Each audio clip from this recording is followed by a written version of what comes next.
Hello friends, last video में हम particular integral पढ़ रहे थे। तो हमने मेथड्स और बेसिक थ्योरम्स पढ़ी थी, ठीक है।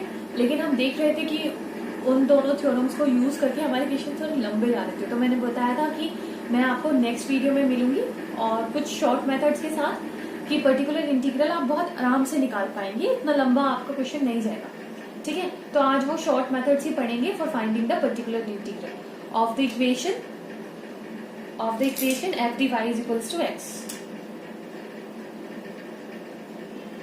आज हम इस लीनियर इक्वेशन के पर्टिकुलर इंटीग्रल निकालेंगे और वो भी बहुत बहुत शॉर्ट में, ठीक है। तो इसकी पहले फॉर्म्स देख लेते हैं कौन कौन सी फॉर्म। तो बेसिकली आपको 4 फॉर्म मिलेंगे। फॉर्म 1, जब आपका ये कैपिटल X e⁴ax की फॉर्म में होगा, ठीक है। a क्या है यहाँ पर? a कोई मेरा कांस्टेंट है, ठीक है।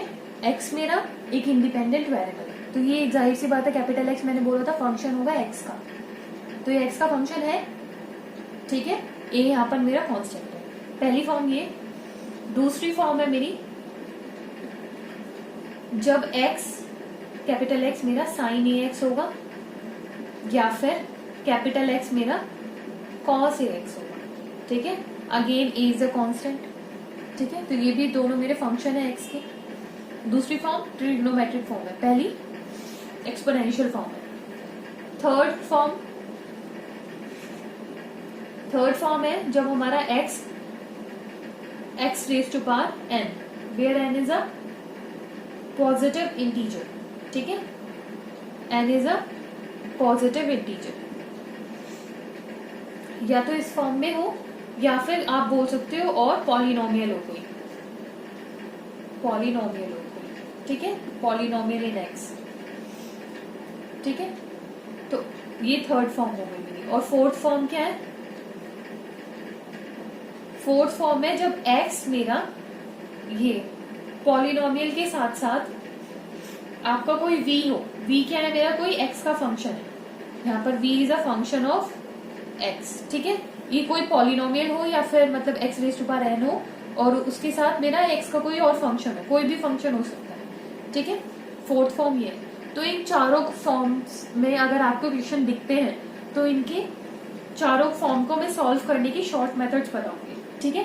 तो सबसे पहले हम फॉर्म 1 की बात करते हैं, जब मेरा कैपिटल X e⁴ax है, ठीक है। So when capital X is equals to e⁴ax, उस कंडीशन में क्या होगा? उसके भी 2 केस हैं। केस 1 1/ft, ठीक है, कैपिटल X, इसी की तो वैल्यू हम निकाल रहे होते हैं। और कैपिटल X इस केस में क्या है? e⁴ax, ठीक है। तो ये मेरा हो जाएगा 1/fa e⁴ax, ठीक है। यहाँ पर क्या है? a provided f of a does not equals to 0। अगर f of a मेरा 0 के इक्वल नहीं है तो 1/fd e⁴ax को आप लिख सकते हो 1/fa e⁴ax, और आपका वो क्वेश्चन सॉल्व हो जाएगा। अगर fa आपका 0 के इक्वल नहीं है, और अगर fa मेरा 0 के इक्वल हो गया तब नहीं लिख सकती मैं, ठीक है, तब नहीं लिख सकती मैं। तब क्या करूंगी? तो उसके लिए केस 2 है।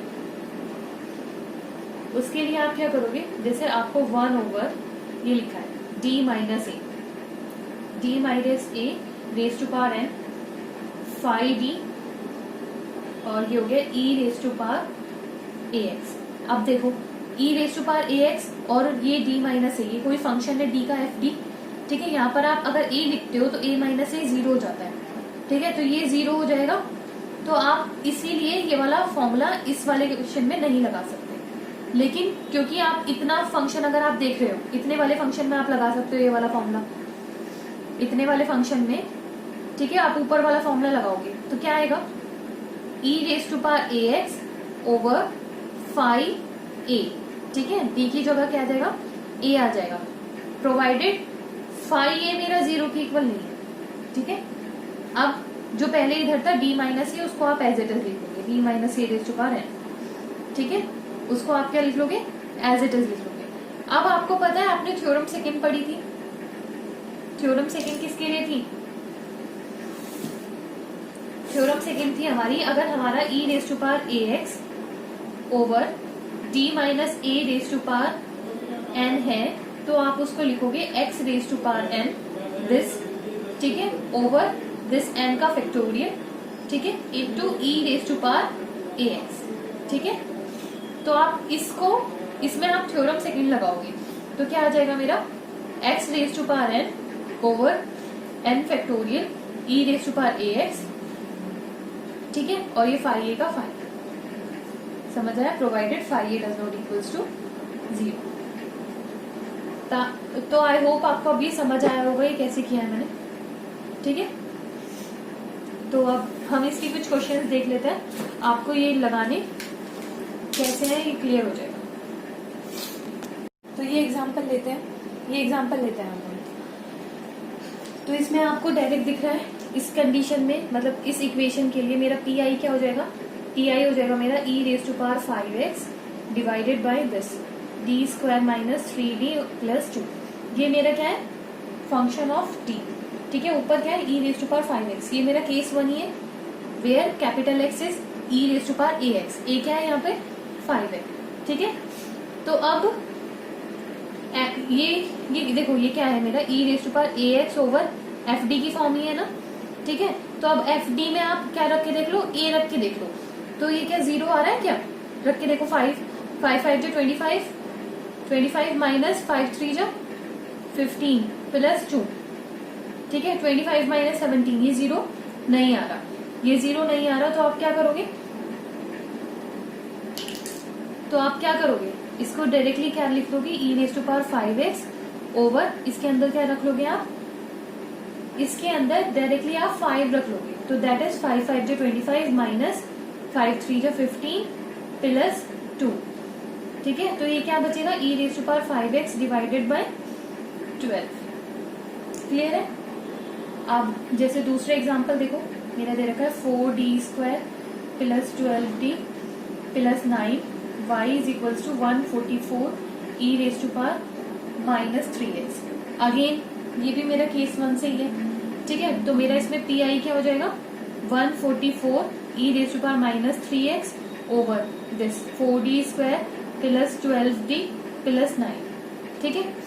तो इसमें a क्या है, -3, तो -3 रख के देखो जरा d की जगह, तो 3 3 जो 9 9 4 जो 36, ठीक है, दिस इज 36 प्लस 12 3 जो -36, क्योंकि -3 है ना, तो -36 प्लस 9, तो नीचे क्या बचेगा, 9 बचेगा आपका, समझ आया। तो ये भी 0 नहीं हो रहा, तो इसमें भी आप डायरेक्ट वैल्यू रख दोगे, ठीक है, -3 रख दोगे d की जगह, 144 e raise to power minus 3x over 9 आ जाएगा, ठीक है, समझ आया। ये क्या बचेगा, 16 e raise to power minus 3x, समझ आया।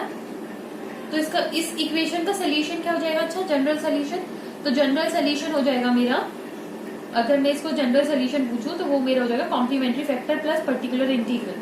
पर्टिकुलर इंटीग्रल मैंने निकाल लिया 16 e raise to power minus 3x, complementary factor निकालना मैंने ऑलरेडी बता रखा है, तो वो निकालना और फिर आप जनरल सोल्यूशन निकाल पाओगे, ठीक है।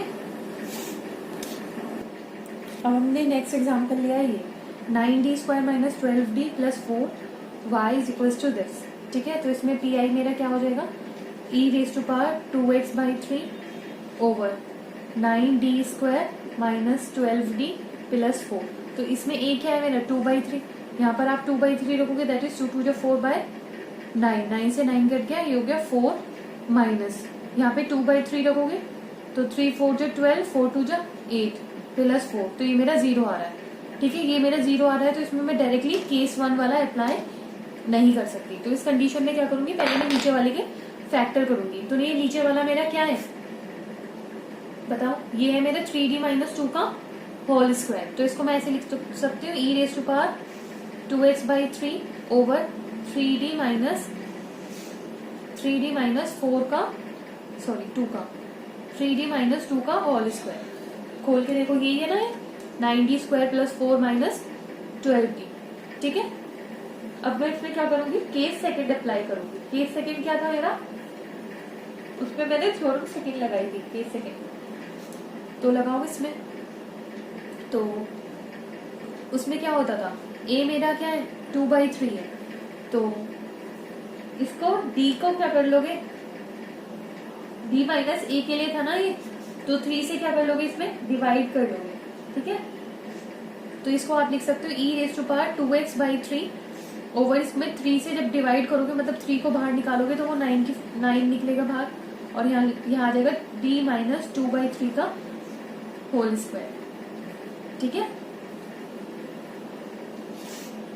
समझ आया, d माइनस 2/3 का होल स्क्वायर। अब आप इसमें थ्योरम सेकंड लगा सकते हो, तो थ्योरम सेकंड लगाओगे तो दिस इज n।